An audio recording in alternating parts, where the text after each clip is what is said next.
ஓடி விளையாடு ஓய்ந்திருக்கலாகாது. அதுக்கு தான் சூப்பர் சரவணா ஸ்டோர்ஸ்ல சம்மருக்கு ஆடைகள் வாங்கும் போது அவுட்டோர் கேம்ஸ் ஃப்ரீ. ஓடு ஆடு விளையாடு சூப்பர் சரவணா ஸ்டோர்ஸ் சம்மர் கோடையை கொண்டாடலாம். எல்லா ஹவுஸ் ஒய்ஃபுக்கும் ரிட்டையர்மெண்ட் வந்தாச்சு. Yes, Stepstone Aalam, western Ghats, Pollachi near Kovai. 20+ luxurious amenities, lowest maintenance cost, ₹37 lakh. தங்க நகைகள் சோவரனுக்கு 3000 தள்ளுபடி, வைர நகைகளுக்கு 10,000 தள்ளுபடி, மேலும் பல சலுகைகளுடன் அக்ஷய சூப்பர் தங்க திருவிழா. Saravana store super jewellery, Chennai, Madurai, Coimbatore.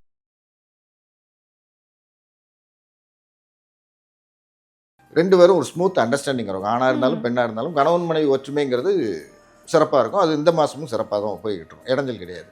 எந்த முயற்சி தொட்டாலும் அத்தனையும் லாபத்தில் முடியும். லாபம்னா சின்ன லாபம்லாம் கிடையாது, பெத்த லாபம் கிடைக்கும். அப்போ பார்த்தீங்கன்னா இவங்களுக்கு அமையக்கூடிய பொண்ணோ ஏதோ ரொம்ப ஒன்று அழகில் அதிகமாக இருக்கும், இல்லை அந்தஸ்தில் அதிகமாக இருக்கும். அப்போ அப்ரோச்சில் இருக்கிறவங்க அப்ரோச் பண்ணுறது இவங்களுக்கு பெனிஃபிஷியல். ஏன்னா ஏழுக்குடையவன் லக்னத்திலே ராசியிலே இருக்குது. அதனால் காதல் திருமணங்களும் கைகூடறதுக்கு வாய்ப்பு நிறையா உண்டு.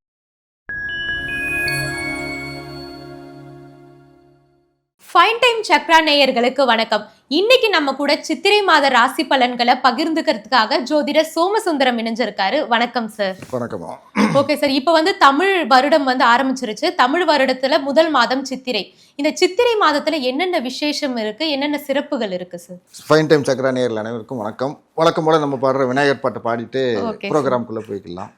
வாக்கு உண்டாம் நல்ல மனம் உண்டாம், மாமலரான் நோக்கு உண்டாம், மேனி நுடங்காது பூக்கொண்டு துப்பார் திருமேனி தும்பிக்கையான் பாதம் தப்பாமல் சார்வார் தமக்கு. ஃபைன் டைம் சக்ரா நேயர் அனைவருக்கும் முதற்கண் வணக்கங்கள். அதாவது தமிழ் மாதம் அப்படிங்கிறது ராசிக்கட்டம் ஜோதிடம் இது ரெண்டையும் கிளப் பண்ணி பார்த்தீங்கன்னா ராசிக்கட்டம் 12. அப்போ தமிழ் மாதங்கிறதும் 12 மாதங்கள் வரும். அப்போ முதல் மாதமாக நம்ம எடுக்கிறது என்னென்னா சித்திரை மாதத்தை முதல் மாதமாக எடுப்போம். அப்போ சித்திரை மாதங்கிறது மேசத்துலேருந்து ஆரம்பித்து சுற்றி வர்ற மாதிரி வரும். அப்போ பார்த்தீங்கன்னா சித்திரை வருடத்துக்கு முதல்ல இருக்கு என்னென்னா நம்ம பஞ்சாங்கத்தில் வருட பலன்கள்னு சொல்லி ஒரு பாடல்கள் கொடுப்பாங்க. வழக்கம் ஒவ்வொரு வருடத்துக்கும் ஒரு பாடல், அது மாறவே செய்யாது, அவ்வளவு எக்ஸாக்டாக இருக்கும். அந்த பாடல் என்னன்னு பார்த்தீங்கன்னா, இப்போ வரக்கூடிய வருடம் விஸ்வாவசு முடிஞ்சு பராபவ வருஷம் அப்படின்னு சொல்லி ஆரம்பிக்குது. இந்த சித்திரை 1ஆம் தேதியிலேருந்து ஆரம்பிக்குது. அதற்கு கொடுத்துருக்கிற பாடல் என்னன்னு பார்த்தீங்கன்னா, மிக்க பராபவத்தின் மேதினியிர் பின்மலையாம் தக்க பசுக்கள் தலைக்குமே இக்கு பலிக்காது 4 வகை பல்லுயிர்க்கும் இன்பம் கலிக்காதெனவே கருது அப்படின்னு. அர்த்தம் என்னன்னு பார்த்தீங்கன்னா, பராபவ வருடத்தில் முன்பகுதியில் மழை குறைந்திருக்கும், அப்போ மழை அப்படிங்கிறது அதோட. அப்போ ஸ்டார்டிங்கில் மழை மாதம் அப்படிங்கிறது இந்த ஆடிக்கு அப்புறம் வரக்கூடியதில் மழை கம்மியாக இருந்து லேட்டாக தான் மழை அதிகமாக இருக்கும். அப்போ அது பின்பகுதியில் மழை அதிகமாக வரும். பசுக்கள் நல்ல செழிப்பாக வளரும். அப்போ பால் உற்பத்தி, தானிய உற்பத்தி இதெல்லாம் சிறப்பாகவே இருக்கும் இந்த வருடங்களில். அதுமாரி மக்களோட இதை பார்த்திங்கன்னா 4 வகையான வர்ணமாக பிரிச்சிருப்பாங்க. ஜாதி பிரிக்கிறது 4 வகையாக பிரிச்சிருப்பாங்க. அதில் பார்த்திங்கன்னா 4 வகை ஜாதியினரும் இந்த வருஷம் எல்லாருமே செழிப்பாக இருப்பாங்க அப்படிங்கிறது. பல்லுயிர்கள் எல்லா உயிர்களும் இந்த வருடங்கள் நோய் நொடியின்றி வாழ்வார்கள் அப்படிங்கிறது இந்த வருடத்தோட கொடுத்துருக்கிற பஞ்சாங்கத்தில் கொடுக்கக்கூடிய பாடல். சிறப்பான விஷயம் அதுதான். இந்த வருஷம் யாருக்கும் எந்த கஷ்டம் கிடையாதுங்கிறது இந்த வருடத்தோட சிறப்பு. சித்திரை மாதம் அப்படிங்கிறது பார்த்திங்கன்னா, சித்திரையில் சூரியன் உச்சமாவார். அது அஸ்ட்ராலஜிக்கலாக சூரியன் உச்சம் அப்படின்னு எடுப்போம். நம்ம நார்மல் லைஃப்பில் பார்த்திங்கன்னா சித்திரை மாதத்தில் கத்திரி வெயில்னு ஸ்டார்ட் ஆகிடும்.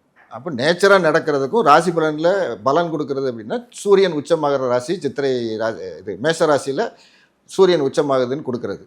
அது அஸ்ட்ராலஜிக்கலாகவும் சரி நேச்சராக நடக்கிறதும் சரி மேட்சிங்காக ஃபிக்ஸ் பண்ணியிருப்பாங்க. அப்போ அதில் என்னென்னா சூரியன் உச்சமாகுதுன்னா சூரியன் ஆத்மகாரகன் சொல்கிறது, ஆயுள் காரகங்கிறது சனி, கர்மகாரகன் அப்படின்னு சொல்கிறது. அப்போ என்னென்னா ஆத்மா மேல்நிலைக்கு போச்சுன்னா அப்போ கர்மா குறையும்.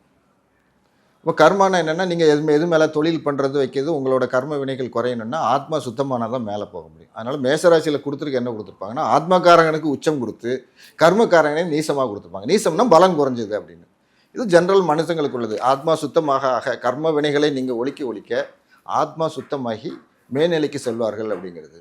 நம்ம சித்திரை மாதத்தில் சிறப்புன்னு பார்த்தீங்கன்னா, இது வருஷம் ஆரம்பம் அப்படின்னு சொல்லி சிறப்பு. சித்திரை விஷுன்னு சொல்லி முதல் 1ஆம் தேதி சித்திரை மாதத்தை கொண்டாடுவாங்க கேரளாவில். சித்திரை விஷுன்னு சொல்லி எல்லாம் பழங்களாக வச்சு தங்க காயின் நகைகள்லாம் வச்சு காலையில் முழிக்கும் போதே அது முகத்தில் முழிச்சிட்டு பண்ணணுங்கிறது கேரளாவில் சித்திரை விஷுன்னு சொல்லி சிறப்பாக கொண்டாடுவாங்க.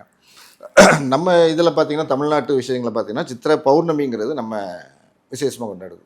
ஆக்சுவலாக எல்லா மாதமும் பார்த்தீங்கன்னா பௌர்ணமியை பேஸ் பண்ணி தான் மாதங்கள் எல்லா மாதங்களும் இருக்கும்.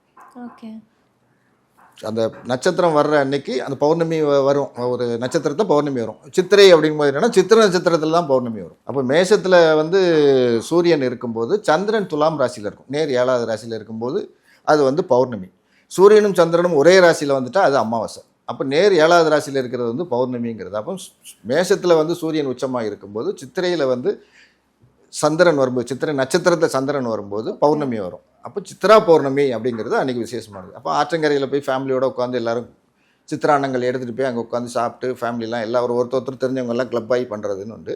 நம்ம மதுரையில் விசேஷம் என்னென்னா சித்ரா பௌர்ணமிக்கு கள்ளழகர் இறங்குறதுங்கிறது சித்ரா பௌர்ணமிக்கு ஒரு விசேஷமான ஃபங்க்ஷன். ரொம்ப கிராண்டாக மதுரையில் நடக்கக்கூடிய ஒரு பெரிய விஷயம். அது கள்ளழகருங்கிறவர் யாருன்னா பெருமாளை சொல்லுவாங்க. மதுரையில் இருக்கிற ஈஸ்வரர் பேர் வந்து சோமசுந்தரம் சொக்கநாதர் அப்படி சுந்தரேஸ்வரர் அப்படிங்கிறது தான் அவரோட பேர். மீனாட்சி வந்து மதுரையோட அரசி. அப்போ அவளை கல்யாணம் பண்ணுறதுக்கு வரும்போது அண்ணன் சீர் கொண்டு வந்து இவர் கல்யாணத்துக்கு வரணுன்ட்டு வருவார். அப்போ அவர் வர்றதுக்கு தாமதமாகும். எல்லா வழியிலையும் அவர் கள்ளழகரை எல்லாரும் பார்த்துட்டு மீட் பண்ணி அவருக்கு என்ன பண்ணுறது, வெல்கம் ரிசீவிங் அதிகமாக இருக்கும்போது வர தாமதமாகக்குள்ளே கல்யாணம் முடிஞ்சிடும். அப்போ கல்யாணத்துக்கு வர முடியாமல் அந்த வைகையத்தில் அவர் காலை வச்சுட்டு திரும்பி கிளம்பி போகிறாருங்கிறது புராணக்கதை. உண்மையான ரீசன் என்னென்னு பார்த்தீங்கன்னா, ஒரு மண்டுக முனிவர்னு சொல்லி ஒரு முனிவர் உண்டு. அவருக்கு துர்வாச முனிவர் சாபம் கொடுத்துருப்பார். அவரோட ஆக்சுவல் பேர் வந்து சுதபஸ் அப்படின்னு சொல்லி ஒரு முனிவர். அவர் தபஸ் இருக்கும்போது துர்வாசர் வர்றதை கவனிக்க மாட்டார். அவர் தவத்தில் இருப்பார். என்னை கவனிக்கலன்னு சொல்லி துர்வாசர் சாபம் கொடுப்பார். எதை சாபம் கொடுப்பாருன்னா மண்டுகமாக மாறுக அப்படிம்பார். மண்டுகம்னா தவளைன்னு அர்த்தம். ஸோ தவளையாக மாறிடுவார். அப்போ எப்போ பாவ விமோசனம்னா கள்ளழகர் வந்து அவர் கால் படும்போது பாவ விமோசனம் அப்படின்னு சொல்லியிருப்பாங்க. ஸோ கள்ளழகர் வந்து அவருக்கு மண்டுக முனிவருக்கு சாப இது கொடுத்தது. ஆற்றங்கரைக்கு வந்துட்டு போகிற விசேஷங்கிறது சித்திரை மாதம் சிறப்பான விசேஷங்கள் நிறைய முகூர்த்தங்க. ஏன்னா ஈஸ்வரனுக்கே கல்யாணம் நடக்கிறதுனால என்னென்னா சவுத் சைடில் இருக்கவங்கலாம் கல்யாணத்துக்கு சிறப்பான மாதமாக சித்திரை மாதம் இருக்கும். இன்னொரு நிறைய பேருக்கு தெரியாத விஷயம் என்னென்னா சித்திரகுப்த பூஜை கொண்டாடுவாங்க. சித்திரகுப்த விரதமாக வச்சு ஒரு பூஜை பண்ணுவாங்க. ஏன்னா நல்ல ஒரு ஆயுள் விருத்திக்கும். சித்திரகுப்தருங்கிற ஆயுள் கணக்கு எழுதுகிற ஆளுன்னு சொல்லி நம்ம புராணங்களில் சொல்கிறது. எல்லாருடைய கணக்கு வழக்கு பாவம் புண்ணியம் இந்த கணக்கை எழுதி அக்கௌண்டன்ட் அவர். ஸோ அவர் அந்த பூஜை பண்ணனால ஆயுள் விருத்தி விஷயங்களுக்கும் விதி ப்ராப்ளமாக இருக்கிறத மாற்றணுங்கிறதுக்காக சித்திரை இதில் கொண்டாடுவாங்க. அதுக்காக உண்டானது சித்திரகுப்த பூஜைங்கிறது சித்திரை மாதத்தில் சிறப்பான விஷயங்கள். அதில் அதுமாதிரி பார்த்திங்கன்னா இதில் நம்ம சித்திரை மாதம் அந்த கள்ளழகர் ஆற்றுங்கிறது என்னென்னா ஒரு திருமலை நாயக்கர் காலத்தில் அதை வந்து ஒரு ரெகுலேஷனை ஃபார்ம் பண்ணி கரெக்டாக ரூல்ஸ் அண்ட் ரெகுலேஷன் ஃபார்ம் பண்ணி கொண்டு வந்தாங்க. சைவ வைணவ ஒற்றுமைக்காக உண்டான விழா அது. சைவத்தில் சிவன் தான் பெரியவர்னு இவங்க அடிச்சுக்கிட்டாங்க, அவங்க பெருமாள் பெருசுன்னாங்க. அந்த சண்டை இல்லாமல் இருக்கணுங்கிறதுக்காக சிவன் பார்வதி கல்யாணத்தை நடத்தி வைக்க பெருமாள் வந்தாருன்னு சொல்லி சைவ வைஷ்ணவ ஒற்றுமைக்காக உருவாக்கப்பட்டது. அப்போ மத நல்லிணக்கம் இந்த எல்லா விஷயத்துக்காக உண்டானதுனால சித்திரை மாதம் சிறப்புகள் இதெல்லாம் நார்மலாக உள்ள சிறப்பான விஷயங்கள். Okay sir. அடுத்ததாக இந்த சித்திரை மாதத்தில் மிதுன ராசிக்காரர்களுக்கு பணவரவுன்றது எப்படி அமையும் சார்? மிதுன ராசிக்காரர்களோட இயல்பு பார்த்தீங்கன்னா எப்பவுமே கும்பலாக இருக்குன்னு தான் நினைப்பாங்க. ஏன்னா மிதுனத்துக்கு கொடுக்குற சிம்பிள் வந்து ட்வின்ஸ் கொடுத்துருப்பாங்க, ரெட்டையர்னு கொடுத்துருப்பாங்க. அப்போ எப்பவுமே தனியாக உட்கார மாட்டான். எப்பவுமே ஒரு கூட்டமான இடங்கள் இதில் தான் இருக்கணுங்கிறது தான் அவங்களோட இயல்பான விஷயமா இருக்கும். அப்போ ராசியிலே வந்து மிதுன ராசியிலே குரு உட்கார்ந்துருக்காரு. அப்போ ராசியிலே குரு உட்கார்றதுங்கிறது ஒரு நல்ல விஷயம்.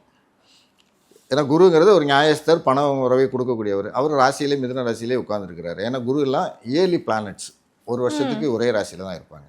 அப்போ இந்த 1 இயர் நல்லா இருக்குமானா ஜூலை வரைக்கும் மிதுன ராசிக்காரனுக்கு அதிலே இருக்காரு. ஏன்னா 7ஆம் வீட்டு அதிபதியே அங்கே வந்து உட்காந்துடுறாரு. அப்போ வீட்டில் நார்மலாக பார்த்தீங்கன்னா கணவன் மனைவி ஆப்போசிட் ஆள் இல்லைன்னா கரெக்டாக அந்த ஒரு வருஷம் எல்லோரும் சண்டை சச்சரவு இல்லாமலே இருப்பாங்க. அந்த 7ஆம் வீட்டு அதிபதி வந்துரும்போதுன்னா ஆண் எடுத்துக்கிட்டிங்கன்னா பெண், ஆப்போசிட் செக்ஷன் எடுத்தால் பெண், அவங்க வந்து இங்கே இவங்களுக்கு அடங்கிடுறாங்க. லக்னத்து இங்கே ராசியிலே வந்து உட்கார்றதுனால இந்த ராசிக்குள்ளே அடங்குறாங்கும்போது அதை பாசிட்டிவாக எடுத்திங்கன்னா ஒரு 2 பேரும் ஒரு ஸ்மூத் அண்டர்ஸ்டாண்டிங் வரும். ஆணாக இருந்தாலும் பெண்ணாக இருந்தாலும் கணவன் மனைவி ஒற்றுமைங்கிறது சிறப்பாக இருக்கும். அது இந்த மாதமும் சிறப்பாக தான் போய்கிட்டு இருக்கும், இடைஞ்சல் கிடையாது. 3ஆம் வீட்டுக்குடைய சூரியன் வந்து 11ஆம் இடத்துக்கு வரார். அப்போ இந்த மாதம் அவங்க செய்ய வேண்டியது என்னென்னா மிதுன ராசிக்காரர்கள் எந்த முயற்சியை தொட்டாலும் அத்தனையும் லாபத்தில் முடியும். லாபம்னா சின்ன லாபம்லாம் கிடையாது, பெத்த லாபம் கிடைக்கும். ஏன்னா 3ஆம் இடம் முயற்சி, 11ஆம் இடம் லாபம். அப்போ முயற்சி பண்ணுனா 3ஆம் இடத்துக்கு நேராக வந்து அவர் 11ஆம் இடத்துல உட்கார்ந்துட்டு இருக்கிறதுனால லாபத்தை அதிகமாக கொடுக்கறதுக்கு இந்த மாதம் சூரியன் தயாராக இருக்கிறார். அப்புறம் பார்த்தீங்கன்னா அந்த ராசிக்கும் மிதுன ராசிக்கும் கன்னி ராசிக்கும் ஓனருங்கிற ஒரு புதன். அவர் இப்போதைக்கு ப்ரெசன்ட் கண்டிஷன் என்னென்னா 10ஆம் இடத்தில் நீச பலனில் உட்காந்துட்ருக்கிறார். நீசம் அப்படின்னா பவர் கம்மியாக உட்காந்துட்ருக்கிறார். அப்போ பவர் கம்மியாக இருக்கிற ஆள் இல்லை, ராசியாதிபதி பவர் கம்மி அப்படின்னா இந்த மாதத்தில் ஆரம்பத்தில் பார்த்திங்கன்னா கொஞ்சம் சோம்பேறித்தனம் விஷயங்கள் இதில் கொஞ்சம் இருப்பாங்க. ஏற்கனவே மீனத்தில் கூடவே சனியும் உட்காந்துருக்காரு. அதனால் ராசியாதிபதி சனி கூட சேர்ந்தனால கொஞ்சம் சோம்பேறித்தனமும் அதிகமாகவே இருக்கும். முயற்சி பண்ணுன்னு யாராவது குரூப் பண்ணி இவங்க இந்த மாதம் ஆரம்பித்தாங்கன்னா சிறப்பாக இருக்கும். எத்தனாம் தேதி இந்த புதன் வந்து பார்த்திங்கன்னா 23ஆம் தேதி புதன் டிரான்சிட் ஆகி மேஷத்துக்குள்ளே வந்துடுறாரு. அப்போ இந்த மாதத்தில் இவங்க முயற்சிங்கிறது அந்த ஒரு 10 நாள் வரைக்கும் கொஞ்சம் சோம்பேறித்தனமாக தான் இருப்பாங்க. அதுக்கப்புறம் இவங்க முழிச்சிக்கிட்டு பண்ணும்போது மிதுன ராசிக்காரர்களுக்கு நல்ல சிறப்பாகவே தொழிலாக இருந்தாலும் சரி, உத்தியோகத்தில் இருந்தாலும் சரி, அந்த முயற்சி தொடும்போது அந்த முயற்சி வந்து இப்போ ஒரு ப்ரொமோஷன் எதிர்பார்த்துட்டு இருக்க ஆட்கள் அப்ளை பண்ணணும் இல்லை கேட்கணுன்னா வாயை விட்டு கேட்டாங்கன்னா, தனியாரில் வாயை விட்டு கேட்டாங்கன்னா ப்ரொமோஷன் கிடைக்கும். அது சேலரியாவோ இல்லை டெசிக்னேஷனாவோ ஏதோ ஒரு ப்ரொமோஷன் உத்தியோக உயர்வுங்கிறது கண்டிப்பாகவே அவங்களுக்கு மிதுன ராசிக்காரர்களுக்கு உண்டு. ஏன்னா நான் ஒரு மிதுன ராசிக்கு 4ஆம் வீட்டுக்குடையவர் வந்து நீசம்ங்கிறது என்னென்னா கொஞ்சம் டாக்குமெண்ட்டில் இந்த 23ஆம் தேதி வரைக்கும் கையெழுத்து போடுறதுக்கெல்லாம் கொஞ்சம் உஷாராக இருக்கும். ஏன்னா புதன்கிறது டாக்குமெண்ட்டை குறிக்கக்கூடியது. அதனால் அதில் கையெழுத்து போடுறதுக்கெல்லாம் 1க்கு 2 தடவை படித்து பார்க்கணும். கீழே ஒரு பேப்பரை வச்சு கையெழுத்து வாங்கிடக்கூடாது. அதனால் கொஞ்சம் உஷாராக சிக்னேச்சர் அதுமாதிரி டாக்குமெண்ட்டு இது சொல்லுவாங்க டாக்குமெண்ட் கீப்பிங், இந்த விஷயங்களில் கொஞ்சம் பத்திரமா இருக்கணும். எங்கே வச்சேன்னு தெரியலன்னு தேடுற கதையாக இருக்கும். அந்த செக்கு கொடுக்கறது இதெல்லாம் கொஞ்சம் கவனமாக பண்ணணும். 23ஆம் தேதிக்கு அப்புறம் புதன் கொஞ்சம் நல்ல பலனுக்கு லாபஸ்தானத்துக்கு வர்றதுனால என்னென்னா உடல்நலம், வீடு மனை, இடம் வாங்குறதுக்கெல்லாம் அவங்களுக்கு இந்த மாதம் வாய்ப்புகள் நிறையவே உண்டு. Okay sir. இடங்கள் இப்போ கல்யாண வயதுல இருக்க மிதுன ராசிக்காரர்களுக்கு காதல் திருமணம் கைகூடுமா இல்லாச்சு இழுத்தடிக்குமா சார்? அதாவது மிதுன ராசிக்காரர்களுக்கு 7ஆம் வீட்டு அதிபதி ராசிக்குள்ளேயே வந்துட்டாருன்ட்டேன். அப்போ கல்யாணம்ங்கிறது நார்மலாகவே நடக்கும். அப்போ காதலுங்கிற ஆஸ்பெக்ட் எடுத்திங்கன்னா அந்த வீட்டுக்கு 5ஆம் வீடுங்கிறது காதலை குறிக்கக்கூடியது. 5ஆம் வீட்டுக்குடைய சுக்கிரன் 12ல் வந்திருக்காரு. அப்போ காதல் அப்ரோச் பண்ணிக்கிட்டு இருக்கவங்கலாம் பார்த்தீங்கன்னா எல்லாரும் எப்படின்னா தன்னை விட உயர்வான ஒரு 12ல் சுக்கிரன்னா அது உச்ச சுக்கிரம். உச்ச சுக்கிரனும் பலம் அதிகமான சுக்கிரனை குறிக்கக்கூடியது. அப்போ பார்த்தீங்கன்னா இவங்களுக்கு அமையக்கூடிய பொண்ணோ ஏதோ ரொம்ப ஒன்று அழகில் அதிகமாக இருக்கும், இல்லை அந்தஸ்தில் அதிகமாக இருக்கும். அப்போ அப்ரோச்சில் இருக்கிறவங்க அப்ரோச் பண்ணுறது இவங்களுக்கு பெனிஃபிஷியல். ஏன்னா 7 லக்னத்திலே ராசியிலே இருக்குது. அதனால் காதல் திருமணங்களும் கைகூடுவதற்கு வாய்ப்பு நிறையா உண்டு. 12ல் இருந்தாலும் அது உச்ச சுக்கிரனுங்கனால காதல் கைகூடுவதற்கு வாய்ப்பு நிறையா உண்டு. என்ன ஒருன்னா திடீர்னு 12ல் சுக்கிரன்கள்லாம் என்னென்னா சொல்லிக்காமல் போய் கல்யாணம் பண்ணுவாங்க, மறைமுக திருமணமாக இருக்கும்.